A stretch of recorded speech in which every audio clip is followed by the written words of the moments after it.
Isso aí, galera, bora lá para mais um React. E hoje, galera, nós vamos reagir ao Átila. Sim, o Átila Iamarino, não é Lamarino, viu? Se você lê Lamarino, tá errado. É Átila Iamarino, né? Então, cara que foi inclusive perseguido pela direita, essa direita maluca que a gente tem aí, né? Simplesmente por querer ajudar as pessoas a se salvar na pandemia. Né? Simplesmente por isso, galera, que tal a gente ficar em casa numa pandemia que mata, hein? Que tal tomar vacina? E aí a galera, como assim? Comunista! Comunista! Né? Já virou comunista. O Átila, né? Que ficou famoso com um trabalho que é muito bacana, que é o trabalho de Nerdologia. Porra, um trabalho foda, assim, eu acho muito bacana mesmo o trabalho deles, né? Que não é só dele, evidentemente, né? Mas ele tem o seu canal próprio, que é inclusive denominado Átila Iamarino. E o vídeo que nós vamos reagir agora é um vídeo intitulado Tudo vai ficar mais caro e não é culpa da inflação. Eu confesso, galera, que o título me pegou um pouco. Por quê? Se tudo fica mais caro, é inflação. Então como não vai ser culpa da inflação? Porque a inflação, na realidade, ela não é causa de nada, né? A inflação, ela é um sintoma. Ela é consequência de uma coisa. Então é lógico que tudo vai ficar mais caro, né? Ou não, mas enfim, mas se tudo ficar mais caro, não é culpa da inflação. Porque a ação de tudo ficar mais caro é o que a gente chama de inflação, que é a desvalorização da moeda, e a gente percebe isso com o aumento dos preços. Então me pareceu um título ruim. Mas como o título aqui é clickbait e tal, interessante é usar determinada palavra e tudo mais, ok. Acho que o Átila tem licença, né, licença poética, né, para fazer um título que me parece esquisito, porque, enfim, se os preços sobem, a inflação, os preços sobem e tal, então, né, é lógico que não é culpa da inflação. Mas, vamos ouvir aqui o que o Átila vai falar a respeito de inflação, né? Claro que com a inflação dos últimos tempos no mundo todo, tudo está ficando mais caro. Mas e se eu disser que tem algo a mais aí do que o custo para algo ser feito? E que a tendência, independente de inflação... Opa! Olha aí. Átila Iamarino é marxista. Veja, ele não está falando aí, né, de preferências pessoais, de valor subjetivo. O custo está ficando mais caro, olha aí. Ele é marxista, só ele não sabe. Ele é marxista, só ele não sabe. É você pagar mais caro por tudo. Principalmente por algo que compra na internet, mas nem de longe só por algo que compra pela internet. Bem-vinda, bem-vindo à nova era da precificação dinâmica, onde nós vamos pagar o mais caro que pudermos. Precificação dinâmica, que é quando você paga mais por uma coisa numa determinada situação, é uma experiência comum e super constante na nossa vida, especialmente em dinâmicas onde tem uma demanda sazonal ou concentrada. Mas as coisas estão ficando um pouquinho diferentes. Você paga mais pela energia elétrica quando o custo de produção aumenta em épocas de menos chuvas, de acordo com as bandeiras tarifárias, por exemplo. Passagens e acomodações ficam mais caras em feriados e nas férias, principalmente em regiões mais turísticas. Frutas e verduras ficam mais caras fora de estação ou quando chuvas ou geadas... Só para situar a galera, aí ele está simplesmente explicando o que é precificação dinâmica, tá? Que eu acho que é o tema que ele vai abordar aqui para frente. Acabam com uma colheita. Também tem a precificação apresentada de outra forma, que é um desconto, mas que tem o mesmo resultado. Aí, ao invés de cobrar mais caro de alguém diretamente, como é o caso da bandeira vermelha da energia elétrica, você pode dar um desconto para um outro grupo de pessoas, como preços mais baratos para estudantes ou para associados. Aliás, preço variável de acordo com a situação e de acordo com o cliente foi a regra e não a exceção do comércio por muito tempo. A etiqueta de preço anunciando para todo mundo quanto custa um produto em uma loja e cobrando de todas as pessoas esse mesmo preço é uma invenção surpreendentemente recente e que parece ter vindo, pelo menos nos Estados Unidos, da cultura protestante de igualdade perante a Deus, pelo menos segundo a National Public Radio de lá. Algo que se popularizou junto com a noção de um mercado self-service, que é o mercado onde você pega o que você quer numa prateleira e paga no caixa. O mais comum antes era ter que negociar com quem vende quanto... Isso é uma questão bem capitalista, tá, gente? O capitalismo é que vai trabalhar com essa questão de preços, tá? Até porque uma das questões mais trabalhadas dentro da macroeconomia, pelo menos na macroeconomia keynesiana, é o impacto da rigidez dos preços, né? Dos salários e dos preços em geral. E a importância disso para o bom funcionamento do capitalismo. Então isso que o Átila está falando de negociação, ele está falando de uma economia pré-capitalista, né? Porque uma das características da economia capitalista é que as mercadorias são negociadas pelos seus preços. E os preços no capitalismo, eles tendencialmente buscam convergir para o valor. O valor no capitalismo é aquilo que pauta os preços. Por que eu fiz a brincadeira aqui no início do vídeo, dizendo que o Átila é marxista? Porque a teoria do valor do trabalho diz que as mercadorias, elas têm um valor, e esse valor, ele é aferido a partir da quantidade de trabalho. E o que o Marx vai nos dizer é que os preços nunca são iguais aos valores, pelo menos nas questões unitárias, embora tendencialmente persigam o valor. E aquilo que a gente vai ter no varejo de mais próximo do valor em termos de preço são os custos de produção, ou preço de produção, que não é algo difícil da gente entender. Eu, há pouco tempo estava conversando aqui em off com a galera explicando isso.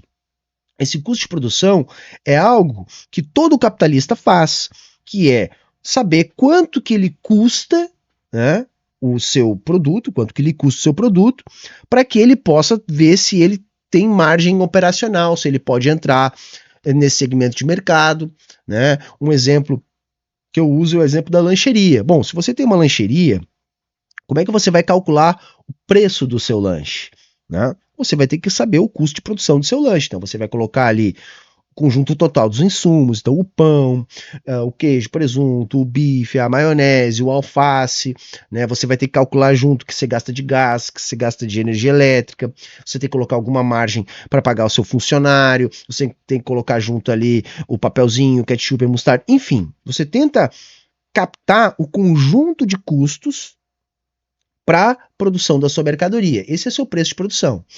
Você não tem como vender no capitalismo a mercadoria, né, pelo menos se você não estiver já praticando alguma prática monopolista, né, enfim, de manipular mercados, mas enfim, em linhas gerais, você não pode vender a mercadoria por um preço inferior ao preço de produção.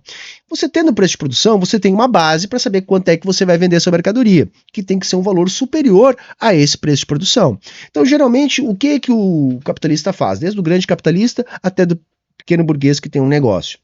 Ele vai calcular, ok, se o custo de produção do meu lanche, da minha lancheria, é 10, eu não posso vender por menos que 10. O que eu faço num segundo passo, depois de calcular o meu custo de produção? É saber quanto que a concorrência está praticando nesse tipo de mercadoria. Porque também, se eu não consigo produzir de modo a colocar o meu preço final para o consumidor dentro de uma expectativa de lucro num preço condizente com o da concorrência, eu não entro no segmento. Eu vou ter que achar algum jeito de baratear os meus custos de produção para que eu consiga ter lucro e assim entrar no segmento.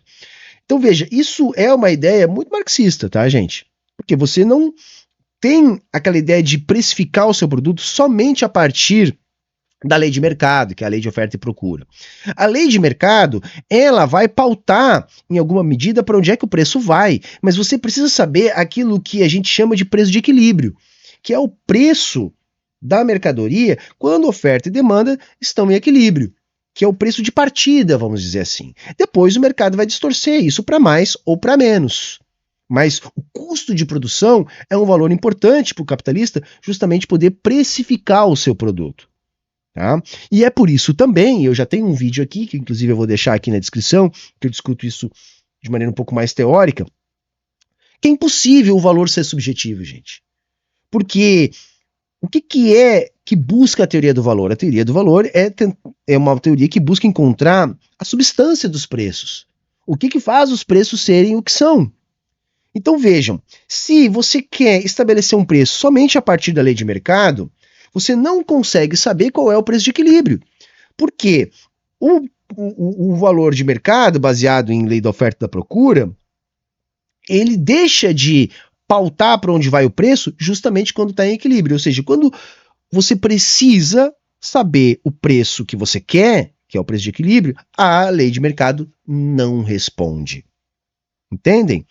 E aí depois eles fazem lá uma gambiarra, que é criar uma teoria para demanda, outra teoria para oferta, mas no final das contas sempre vai cair num argumento circular. E isso o Marx resolve muito bem a partir da construção da teoria do valor-trabalho, que nunca foi refutada.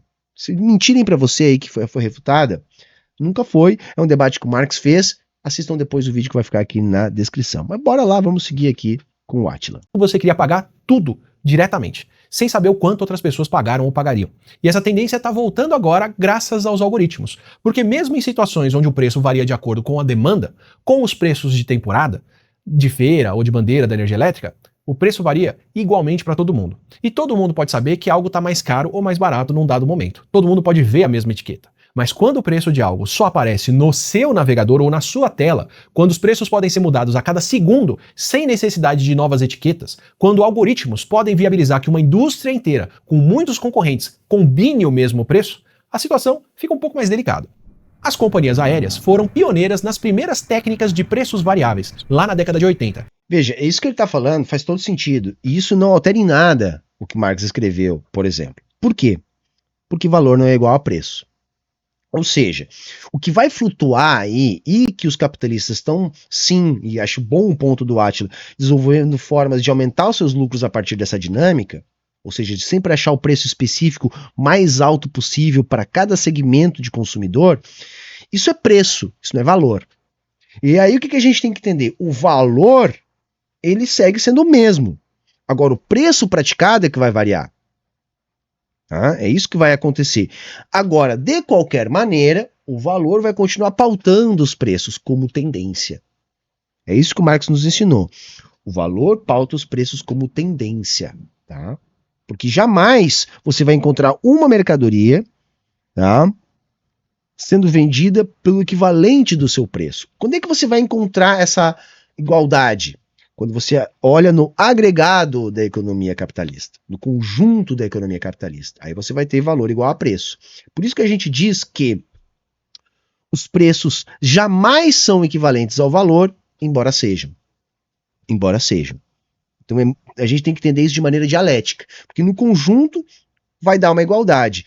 Isoladamente, jamais vai dar. Por quê? Porque a economia capitalista jamais está em equilíbrio. Então você sempre vai ter o grau de monopólio interferindo na formação do preço, você vai ter lei de mercado interferindo na formação do preço. São as leis tendenciais, então você vai ter tendências e contratendências, né, que vão atuar sobre essa dinâmica dos preços perseguirem o valor, embora jamais o sejam. Tá? Criando essa noção de passagens com preços que flutuam de acordo com o assento, com a data, com o destino e vários outros fatores para, usando os termos da área, maximizar a alocação de recursos. Como garantir que assentos de última hora estarão disponíveis para quem precisa, usando um preço muito mais alto, claro. Então eu vou aproveitar a descrição de um estudo da Associação Internacional de Transporte Aéreo descrevendo o que o novo poder de computação e comunicação online viabiliza. Abre aspas aí. O resultado mais favorável e eficiente, tanto para consumidores quanto fornecedores, acontece em qualquer ambiente de negócios onde a vontade de pagar está alinhada a uma oferta relevante, onde a oferta corresponde à procura. E o que seria essa oferta que corresponde à procura num sistema com computação e comunicação? Esse estudo propõe a criação de oferta dinâmica, ou seja, uma oferta que só aparece para quem procura. E usando dados para saber quem procura, abre aspas de novo, a companhia aérea tem toda a informação que precisa para considerar todos os parâmetros necessários para adequar a oferta à demanda e fornecer a oferta mais ideal. Vulgo, sabendo quem quer comprar e o quanto essa pessoa está disposta ou desesperada para pagar, podem fazer um lucro muito maior. Digo, podem fazer a melhor oferta só para essa pessoa. Mas é isso, tá? Não é o melhor, não. É um lucro muito maior. É isso. Isso é uma forma que o capital está encontrando de maximizar os seus lucros. E, portanto, manter a sua dinâmica de reprodução. Resumindo, é isso. E o capital é muito bom nisso, tá, gente? Ele é muito bom em encontrar isso, porque, na verdade, isso é o que vai determinar a existência do capital. Porque o que é o capital? É um valor que se valoriza. Então ele é dinâmico, ele não pode estar parado, né? Capital parado é capital morto, então ele tem que estar crescendo. Então sempre a reprodução tem que ser mais ampliada possível. E como hoje a gente já está numa sociedade de consumo há muito tempo, como hoje a propaganda já foi absorvida dentro dessa dinâmica, ela já é algo necessário, você não pode deixar de fazer, mas ela já não consegue mais dar aquele a mais de retorno, quando você já não consegue criar mercadorias novas na mesma velocidade que o capital demanda, enfim. Como a velocidade de expansão do capital encontra barreiras estruturais, barreiras físicas, essas inovações financeiras, essas inovações tecnológicas, essas inovações mercadológicas também são rigorosamente necessárias para que o capital sustente a velocidade de reprodução que ele precisa sustentar para não ficar permanentemente em crise. Cobrar $200 por um percurso de carro de menos de 1 quilômetro durante uma tempestade de neve, como o Uber já fez. Corta para a década de 2010, quando lojas online e sites de viagem já estavam cobrando preços mais altos de acordo com a região geográfica de onde uma pessoa acessava o site ou com o sistema operacional que usavam. Quem acessava preços de viagens usando um computador da Apple recebia preços mais altos, enquanto quem comprava em uma loja de material de construção encontrava preços mais altos usando um celular Android. Apresentar preços mais altos ou não mostrar os descontos possíveis é só uma das formas mais cruas de fazer isso. Mesmo mantendo os preços iguais para todo mundo, um algoritmo de personalização pode só oferecer e mostrar os produtos mais caros para você, inclusive na sua busca. Ou eu posso mostrar os mesmos produtos, mas na ordem dos mais caros. Só que me incomoda um pouco, porque assim, tá bacana o vídeo do Átila, acho que tá honesto, tá tranquilo, só que assim, aí depois ele vai lá e me vende um serviço de VPN. Sabe? E aí, porque, então. Caros primeiro para você. O lado caro da personalização algorítmica é que tem muitas formas de se aproveitar o que se sabe sobre alguém para poder cobrar o máximo que essa pessoa está disposta a pagar. Quando você faz uma busca em um site de vendas e tem uma dificuldade enorme para encontrar o resultado óbvio do que você queria, no meio de tanto resultado errado que não tem a ver com o que você procurou, aquilo não é sem querer ou uma falha de design, e sim um erro proposital feito para mostrar para você o que querem te vender e não o que você quer comprar. Não é à toa que tantos marketplaces têm ferramentas terríveis de busca. Quem pensa mais no livre mercado, competindo para oferecer preços mais baixos e mais atraentes, pode esperar que um site que compare preços com os seus concorrentes ofereça preços melhores para quem compra. Mas a prática pode ser um pouquinho diferente. Por que será? Porque, né, galera, esse papo de concorrência que capitalista gosta de... Isso é a maior mentira. Aliás, a ideologia, basicamente, o que ela faz no capitalismo é simplesmente mentir pra gente. É construir falsidades que a gente tem fé. Gente, capitalista morre com a concorrência. A concorrência mata. O que faz o capitalista progredir é o monopólio. Quanto mais poder de monopólio tiver a empresa, o segmento, maior é a chance de ser bem-sucedido. Quanto maior for a concorrência do setor, mais chance das empresas quebrarem. Eu já expliquei isso aqui 1 bilhão de vezes, mas eu vou explicar de novo. A gente pode explicar isso de muitas maneiras. Uma que eu acho que é bastante convincente é aquela ideia de que é o seguinte: olha, surge um determinado concorrente numa área. Vamos dar um exemplo que eu sempre dou aqui. No Brasil a gente tem uma gigante da cerveja, né? Que é esse grande monopólio da cerveja. Aí surge ali em Santa Catarina uma pequena empresinha fabricando a sua cerveja. E, porra, o cara é competente, ele conseguiu ter uma sacada legal, ter um produto muito bom, ele conseguiu ali ter uma linha de produção que faz com que ele tenha um preço que consiga ser, em alguma medida, competitivo.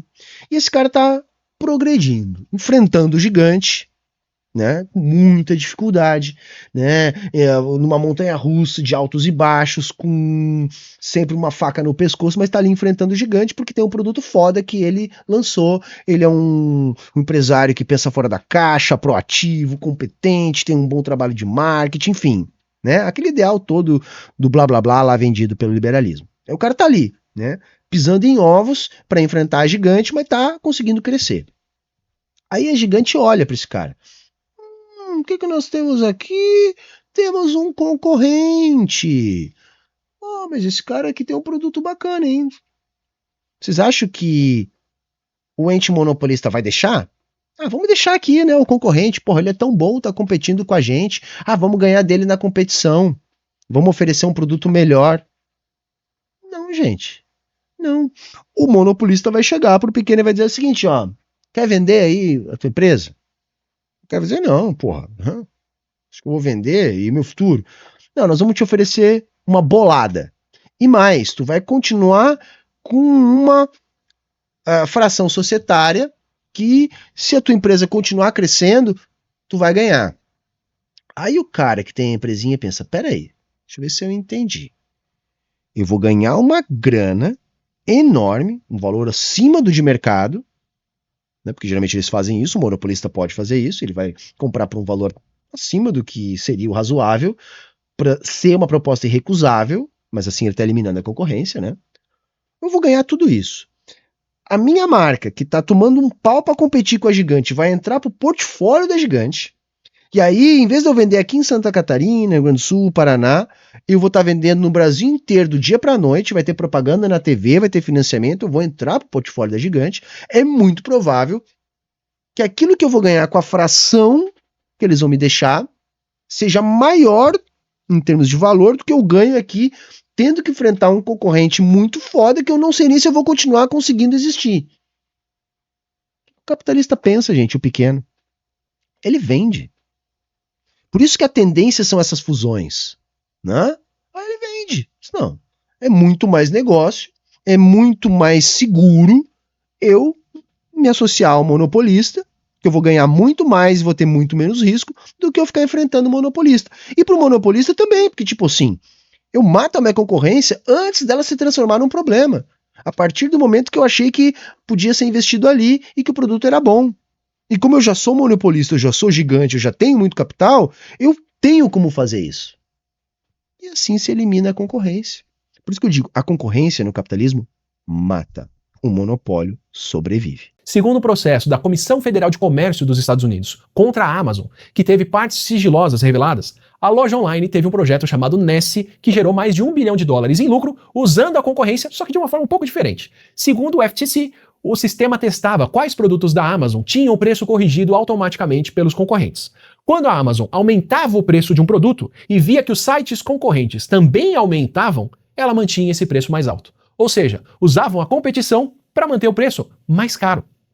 E o paradoxo bizarro que isso gera é que você pode ter a impressão de que uma loja online tem preços mais baratos, ela pode ter preços mais baratos, mas você pode nunca encontrar esses preços na prática, porque ela escolhe o que apresenta para você.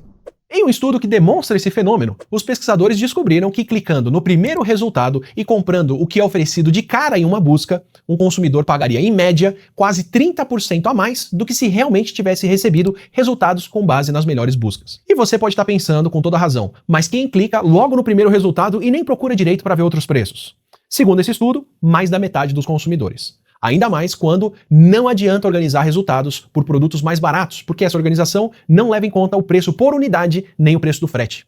E quem para fazer essa conta não paga com dinheiro a diferença, mas paga gastando muito mais tempo para fazer comparações. E quanto piores os resultados, quanto mais entulho do que você não queria você receber, maior vai ser o seu gasto de tempo. E mais tentador vai ser clicar logo no que é sugerido e pagar mais caro em dinheiro, só que de forma mais rápida. De novo, não é à toa que tantos marketplaces têm ferramentas terríveis de busca. E se parece que esse é um problema do mundo online, ele já deixou de ser só online.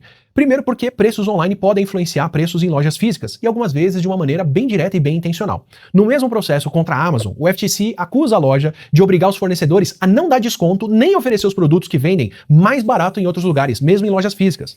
Segundo a Comissão Federal do Comércio. Segundo, porque lojas físicas também são regidas por algoritmos e estão ganhando a capacidade de regular preços de forma muito mais dinâmica e muito mais coordenada. A rede de restaurante Wendy's nos Estados Unidos, por exemplo, começou a instalar cardápios digitais, aquela TV que você vê no caixa e no drive-thru, que segundo o relatório para acionista deles, permitiria oferecer preços dinâmicos para garantir que todos os consumidores que realmente querem poderiam comprar os produtos que acabam mais rápido no almoço. Ou seja, poderiam aumentar o preço para cobrar o máximo possível pelos nuggets e hambúrgueres que mais vendem nas horas de alto movimento.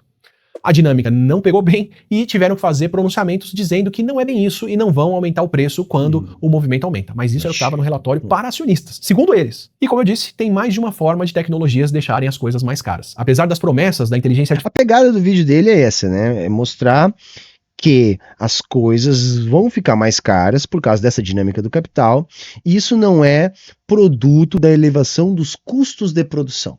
É isso que ele quis dizer com aquele título esquisito ali que a gente falou ali no início, tá? Mas é isso. Porque o valor é uma coisa, o preço é outra. O valor vai continuar atrelado ao custo de produção. Agora, o descolamento entre valor e preço, né, é que tende a ser maior, porque essa estratégia que o Átila está contando de maneira muito bacana aqui pra gente, é uma estratégia de maximizar o lucro. É isso. Resumindo, galera, maximização do lucro. Então isso é obtido como? Vendendo o produto pelo preço mais caro possível, a partir dessas ferramentas baseadas em inteligência artificial e nos algoritmos. artificial facilitar a nossa vida e deixar todo mundo curtir mais o seu tempo livre enquanto computadores fazem o trabalho chato, a tendência tem sido os computadores aumentarem a nossa demanda por trabalho chato e diminuírem o nosso tempo livre. E logo mais vão dar um jeito de pagar. Por que será, né, gente? Por que será? A galera acha, né, que a tecnologia vem para nos ajudar. No capitalismo, não. Não necessariamente, pelo menos, né? Porque a cada inovação tecnológica, o que eu imagino? Poxa, se a gente tem uma nova facilidade a partir de uma tecnologia nova, a gente deveria trabalhar menos. E o que está acontecendo, gente? A cada nova tecnologia, a cada nova facilidade, a gente está tendo que trabalhar mais. Mais. Sim, porque o valor vem da exploração da força de trabalho.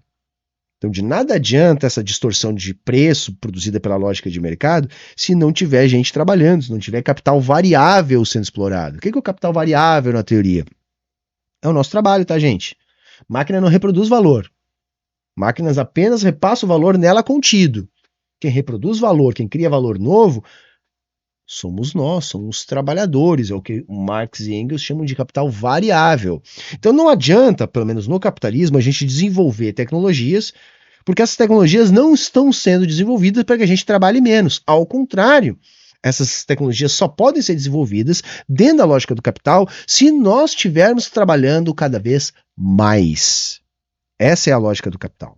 Pouco mais por tudo também em lojas físicas. Nos Estados Unidos, por exemplo, restaurantes de fast food estão instalando câmeras apontadas para os funcionários para poder rastrear muito mais do que só a produtividade e o desperdício de comida. Os caixas também vão ser monitorados por um sistema de inteligência artificial apelidado de Riley, treinado para escutar a conversa entre funcionários e clientes e contar quantas vezes os vendedores oferecem itens como porções maiores, coberturas extras ou acompanhamento e programas de afiliados. Porra, e depois os caras não chamam isso de escravidão, mano. Saca? Isso me incomoda, sabe? Isso me incomoda. Quer dizer, até o que tu tá falando ali pra saber se tu tá rezando a cartilha, se tu tá tentando... Eu já contei a história pra vocês que uma vez eu fui trabalhar vendendo cartão da Fininvest dentro de um supermercado da rede Walmart. Eu não consegui, galera. Eu não consegui porque, porra, eu tinha que fazer uma falcatrua, porque como é que os que trabalhavam comigo faziam, né? Era uma venda casada, né? Eu trabalhava numa unidade do supermercado Nacional, que tem aqui no Rio Grande do Sul, que pertenceu ao Walmart. Então a gente vendia o cartão do Nacional, que não era ruim, não tinha anuidade, você podia utilizar como um cartão de crédito em todas as lojas do Nacional, né? Era feita uma análise de crédito e aí era liberado um valor de limite de acordo com a análise de crédito do cliente. Mas qual era o trambique? O trambique era o seguinte, era você pegar os dados do cliente para fazer um cartão do Nacional e vender para ele junto um cartão da Fininvest, que era uma bomba, com uma taxa de juros absurda. E aí, o que meus colegas de trabalho estavam fazendo? Eles vendiam o cartão do Nacional, que não era tão ruim de vender, e metiam junto um cartão da Fininvest. Eu achava isso desonesto, então eu não fazia. Então eu tentava vender um e depois o outro. Só que na hora de vender o outro, o cliente lá pelas tantas começava a perguntar, tá, mas taxa de juros, o custo, etc. Eu não conseguia mentir. Não conseguia mentir, porque eu ia dizer, a vontade que eu tinha de dizer, não, pega esse aqui, que é do Nacional, mas esse aqui da Fininvest você não pega, tá? Isso aqui é uma merda, não pega isso aqui. Eu não podia dizer isso, eu não chegava a esse ponto, né? Mas eu não conseguia convencer ninguém. E não fazia o trambique de meter junto. Resumindo, eu trabalhei uma semana. Porque eu tinha meta pra bater, né? E era uma coisa do tipo assim, olha, você tem que vender 40 cartões por dia. E eu não vendia 10. Quer dizer, eu ia ser demitido de qualquer maneira, porque eu não chegava nem perto da meta. Mas eu pedi demissão antes, né? Até para continuar procurando outra coisa depois. Mas é isso. Daqui a pouco você não vai poder nem fazer isso mais, porque eles vão estar te monitorando. Né? Nesse nível de monitoramento. Né? Quer dizer, o capitalismo é uma forma mais requintada de escravidão. Né? Você vai trabalhar 12, 14, 16 horas por dia, você não tem liberdade nem de escolher o que você fala, porque está todo mundo te olhando, e você tem que induzir o cliente ao erro, a gastar mais, né? Você vai ter que ter uma postura antiética, porque senão você não se mantém no emprego. Para poder classificar quem faz mais sugestões e mais conversões com vendas mais caras. O que quer dizer que mesmo em interações do mundo real, com pessoas físicas, a otimização de oferecer só o que custa mais caro também deve aumentar. Ainda nos Estados Unidos, o Departamento de Justiça começou a investigar em 2023 o caso de um software de gestão de aluguéis chamado RealPage, que também usava um algoritmo para sugerir o melhor preço a se cobrar. E melhor nesse caso, aquele preço que dá mais lucro. Segundo a investigação deles, em mais de um local, o RealPage poderia sugerir preços muito acima dos praticados pelo mercado. Só que com gente suficiente seguindo a recomendação do programa e um tanto de persuasão dos usuários, o RealPage também rastreia os preços aplicados pelos usuários para saber quem de fato adotou e acatou esses valores mais altos. Os preços acabavam se tornando a realidade e os proprietários descobriam que lucravam mais com mais apartamentos vazios, só que com aluguéis muito mais caros para os que ficavam ocupados.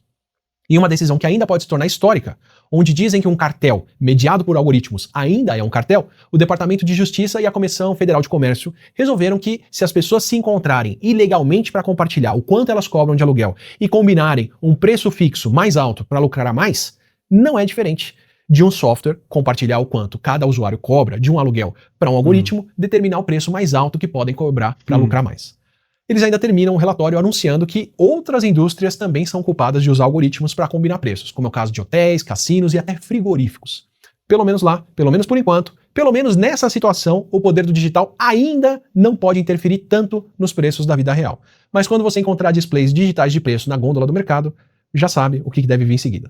Tudo vai ficar mais caro. É isso, tudo vai ficar mais caro, porque é a tendência, né, gente? O capital tem que se reproduzir mais e mais e mais, então tem que ter mais extração de mais valor, tem que ter mais trabalho aplicado, tem que ter mais consumo. Resumindo, é isso. Tem que ter sempre mais consumo. Achei bacana, né? É um debate que não é tão trivial, a gente não está fazendo esse debate, porém isso já esteja batendo na nossa porta há algum tempo, né? Como o Átila disse aqui, pelo menos desde os anos 80, provavelmente até um pouco antes, mas agora, em função da tecnologia, né, de inteligência artificial, dos algoritmos, isso está ganhando um campo muito grande e está se alastrando. Então eu concordo com ele sim, essa maximização dos lucros veio para ficar e isso vai ser cada vez mais generalizado na economia capitalista. E isso é só mais um motivo para a gente superar essa porra toda, né? Isso só me convence mais que a gente tem que superar essas relações de produção, né? Porque nada do que acontece para deixar a nossa vida melhor, né? Se a nossa vida melhor é apesar disso tudo, porque isso só é produzido para ferrar cada vez mais quem trabalha e produz e para aliviar a barra e a vida de quem vive de chupinhar, de parasitar, que no caso é o capitalista. Valeu, gente. Eu gostei, hein? Se você gostou, deixa o like, comenta aqui embaixo e a gente se vê na próxima. Tchau, tchau e até mais.